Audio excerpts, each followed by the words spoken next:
अस्सलाम वालेकुम नाज़रीन। इस एपिसोड के आगाज में हम देखते हैं कि दीवान में तमाम सरदार बैठे होते हैं। आवाज गूंजती है उस्मान बे। ये सुनते ही सब खड़े हो जाते हैं और उस्मान साहब सरदारी खेमे में पहुंचते हैं और बैठ जाते हैं और अल्लाह ताला के बाबरकत नामों से जिरगे का आगाज करते हैं। फिर पूछते हैं, बताए यार इसार में क्या सूरत हाल है। अवची कहता है, मेरे सरदार यार इसार का दुश्मन के हाथ में होना हमारे दीवान पर स्याह बादल की तरह छा गया है। तो अलाउद्दीन कहता है, तुम अपने दिल को तसल्ली दो अवची बे, वो स्याह बादल अब तैमूर ताज पर छाएगा। वो अच्छी तरह जान लेगा कि काई बाकी कबीलों जैसा नहीं है। जरकुताई कहता है, काई ने कब अपना बदला छोड़ा है कि अब छोड़ देगा अवची बे। हम अगर आज यहाँ हैं तो सिर्फ इसलिए कि हम जानते हैं कि कब हमला करना है। उस्मान साहब शहीनशाह साहब से कहते हैं, शहीनशाह बे, तुम हर फतह पर जोश से भर जाते हो और हम सबको भी जोश दिलाते हो, मगर तुम बहुत खामोश हो। जवाबन शहीनशाह कहता है, मेरे अंदर का जोश यार इसार के शहीद के गम में है। मैं जानता हूँ कि आपका दिल भी चलता है, मगर मैं पूछता हूँ, क्या कोई काई सरदार है जो इस आग को बुझा सके। उरान कहता है, बिल्कुल है, काई बहादुर कभी खत्म नहीं होते। शहीनशाह बे, क्या तुम नहीं जानते कि यार इसार मेरे अबाव अजदाद ने लिया था,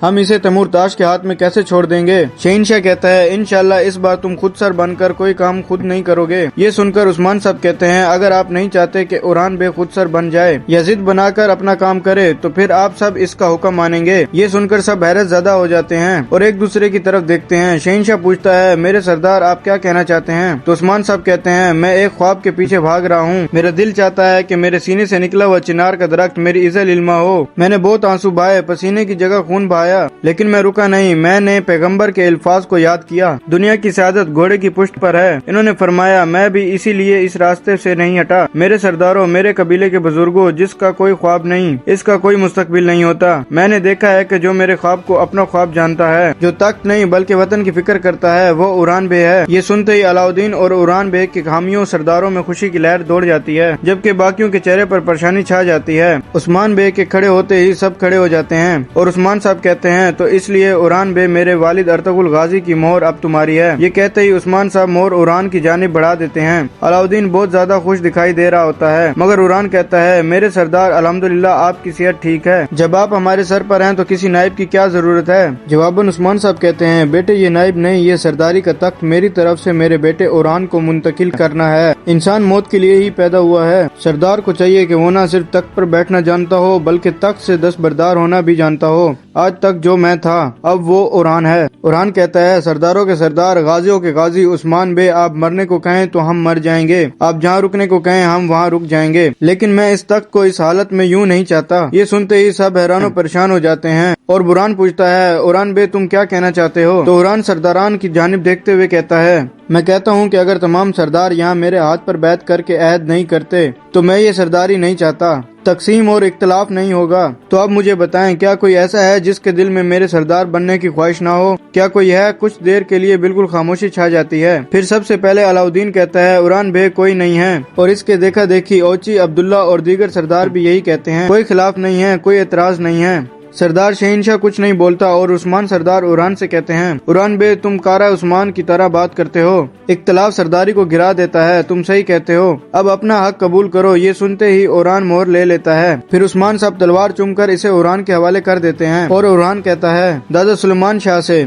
मेरे दादा अर्तुगरुल से और इनसे आप तक जो ये तलवार इमानत थी, अब वो मेरे पास अमानत है। मैं इस इमानत को अपनी जान से ज्यादा जानूंगा और काई और तमाम ओगोस की सलामती और यकजहती के लिए इसकी हिफाजत करूंगा। मालूम रहे कि जब तक ये तलवार मेरे पास है, फतवात के बगैर हमारा एक दिन भी नहीं गुजरेगा।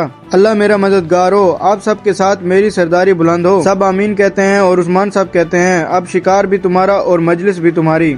उरान हाथ चूमते हुए कहता है, आपका हुक्म मेरे सरदार। मगर उस्मान साहब कहते हैं, हुक्म भी अब तुम्हारा है उरान बे। ये कहते ही उस्मान साहब तख्त के सामने से हट जाते हैं और उरान आगे बढ़ते हुए एक अजीम तख्त के सामने जा खड़ा होता है। फिर उरान तख्त पर बैठता है और एक नया दौर शुरू हो जाता है। सबसे पहले अलाउद्दीन आगे बढ़ता है और कहता है, उरान बे सरदारी मुबारक हो। ये कहते ही अलाउद्दीन हाथ चूम कर बैत करता है। जवाबन उरान कहता है, सलामत रहो मेरे भाई। फिर बुरान उरान का हाथ चूमते हुए कहता है, तुम्हारी नस्ल चले, तुम्हारे कौम आबाद हो, तुम्हारी सरदारी मुबारक हो उरान बे।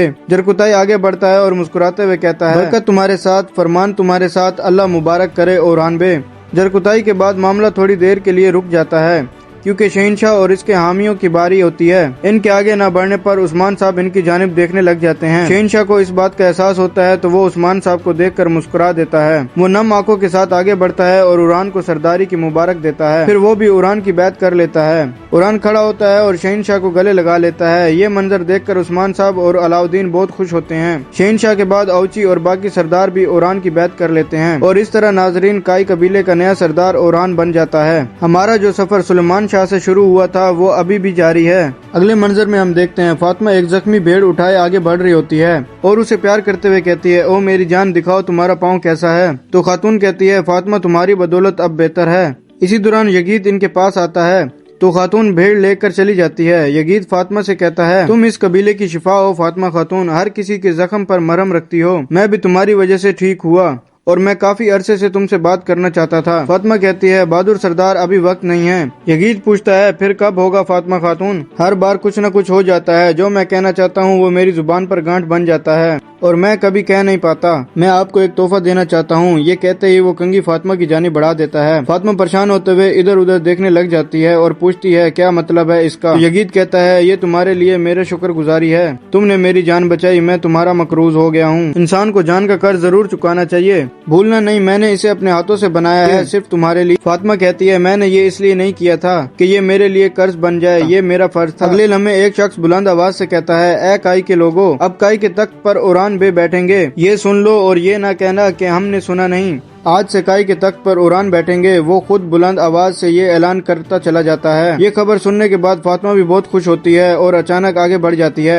यगीत तोहफा हाथ में मलता रह ही जाता है। फातिमा तेजी से आगे बढ़ती है और मालूम खातून के गले लग जाती है। नीलोफर भी बहुत खुश होती है। गुंजा भी मुस्कुरा रही होती है, मगर दीदार का चेहरा बिल्कुल उतरा उतरा होता है। मालूम खातून खवातीन से कहती है, हम सब के लिए खैर और बरकत हो। तो हलीमा खुश होते हुए कहती है, आखिरकार मैं जानती थी। गुंजा कहती है, और भी अपने फराइज का हक अदा करेंगे, हम सबको मुबारक हो। दीदार कहती है, मैं तो सोचती थी कि उस्मान साहब अभी कुछ अरसा और बैठेंगे। फातिमा कहती है, उस्मान बे किसी की तवक्कुआत के मुताबिक फैसला नहीं करते, अभी तो वो उस्मान बे हैं। दीदार मालूम खातून से कहती है, तुम तो बिल्कुल हैरान नहीं हुई, क्या तुम पहले से इसे जानती थी? जवाब में मालूम खातून कहती है, दीदार तुम क्यों तजस्सुस करती हो? क्या तुम्हारा उस्मान बे के फैसले पर कोई एतराज है? दीदार कहती है, तौबा अस्तगफिरुल्लाह, खैर बरकत हो, अल्लाह मुबारक करे। नीलोफर खातून तुम्हारी आंखें भी ठंडी हों, खुश हो जाओ। नीलोफर कहती है, मैं खुश हूँ, लेकिन इसलिए नहीं कि मेरा शोहर मकाम पाएगा, बल्कि इसलिए कि उस्मान बे के बाद ये मनसब इस शख्स को मिला है जो इसका बोझ उठा सकता है। काई के लिए, तमाम तुर्कमानों के लिए और उम्मत के लिए मैं खुश हूँ। अगर हो सके तो तुम भी खुश हो जाओ। इधर खेमे में कारा खलील उरान के हाथ का बोसा लेता है और कहता है, मेरे हजूर मुबारक हो। फिर उरान खड़ा हो जाता है और उस्मान साहब कहते हैं, ए बेटे मेरी बात सुनो,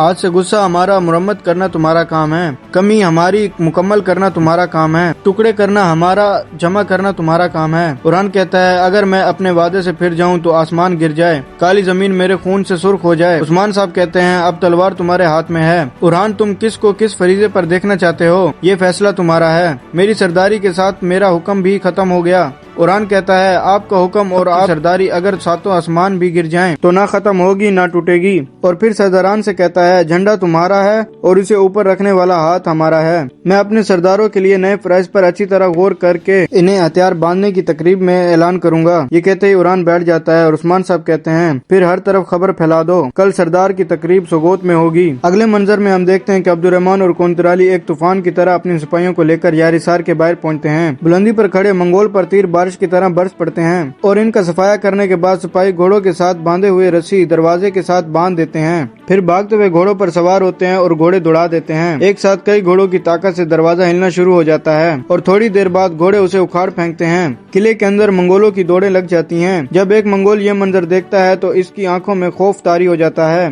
मंगोल के कदम वहीं रुक जाते हैं और देखते ही देखते कोंतराली अब्दुर्रहमान और सिपाहियों के साथ किले पर धावा बोल देता है। कुल्हाड़ी, तलवारें, नेज़े और तीर मंगोलों पर क़यामत बर्पा कर देते हैं। कोंतराली की दो तलवारें एक साथ कई मंगोलों को जानब हासिल कर रही होती हैं। अब्दुर्रहमान का कुल्हाड़ा आग उगल रहा होता है। दुमरुल और बालाबान की तलवारें भी पूरी आबोताब से चल रही होती हैं और हरिस्तु भी बढ़ चढ़कर इनका साथ देता है। हर तरफ मंगोल गिरते मरते चले जाते हैं। घोड़े पर सवार एक मंगोल भागने की कोशिश करता है कि काई का एक घोड़ा सवार गाड़ी से उछलता हुआ इस पर कूद पड़ता है और घोड़े समेत इसे जमीन पर गिरा देता है। फिर एक दम से उठता है और गला घोंटकर इसे मौत के घाट उतार देता है। कोंतराली और अब्दुर्रहमान मंगोलों के सामने आते हैं और एक साथ पीठ मिलाकर हथियार फेंक देते हैं। फिर लातों और मुको के साथ मंगोलों को आड़े हाथ ले आते हैं। वो दोनों इन्हें पटकते पटकते अपने हथियार भी उठा लेते हैं और इसके बाद थके हारे मंगोलों का सफाया कर देते हैं। फिर वो भागते हुए आगे बढ़ते हैं और वहाँ मौजूद तुर्क कैदियों को आजाद कर देते हैं। लोग बहुत खुश होते हैं और भाग पड़ते हैं। दो मंगोल एकदम से किले से भाग पड़ते हैं, मगर एक काई इन्हें देखता है और इनके पीछे भाग पड़ता है। हर तरफ से मंगोलों का सफाया हो जाता है। सब किला वापस हासिल करने पर बहुत खुश होते हैं। कोंतराली बुलंद आवाज से कहता है, काई कहा काई के पास ही रहेगा। बालाबान मंगोलों के झंडे को देखते हुए कहता है, सबसे पहले इन चित्रों को उखाड़ फेंकना जरूरी है। अब्दुर्रहमान कहता है, और सिर्फ उखाड़ना काफी नहीं है, हमें इस किले को जड़ से धोना जरूरी है। हर तरफ बदबू फैली हुई है। अगली पल वो सिपाही इन दोनों मंगोलों को पकड़ कर ले आता है और कहता है, मैंने इन दोनों को भागते हुए पकड़ा है। दुमरुल कहता है, इनकी जान ले लो। ये सुनते ही वो सिपाही फौरन तलवार चलाने लगता है, मगर अब्दुर्रहमान चीखते हुए उसे रोक देता है और कहता है, इन्हें जाने दो, ये जाकर अपने मालिक को सब कुछ बताएंगे। फिर उनके पास बैठते हुए कहता है, अब जाओ और जो कुछ हुआ तैमूर ताश को बताओ। तुम इसे कहो कि काई वाले अपने साथ होने वाले सलूक को कभी नहीं भूलते। ये सुनते ही मंगोल उल्टे पांव भागते हैं और वो सब बहुत हंसते हैं। फिर अगले ही पल अपनी फतह पर अल्लाह अकबर की सदाएं लगाते हैं। और नाजरीन, इसी जगह पर एपिसोड खत्म करते हैं। मिलते हैं बहुत ही जल्द अगली एपिसोड के साथ। वीडियो को लाइक कर दें और जिन दोस्तों ने अभी तक चैनल सब्सक्राइब नहीं किया वो जल्दी से चैनल सब्सक्राइब कर दें और बेल आइकन यानी घंटी वाले निशान को भी प्रेस कर दें ताकि आने वाली अपडेट्स आपको बासानी मिल सकें। दुआओं में याद रखिएगा। अल्लाह हाफिज।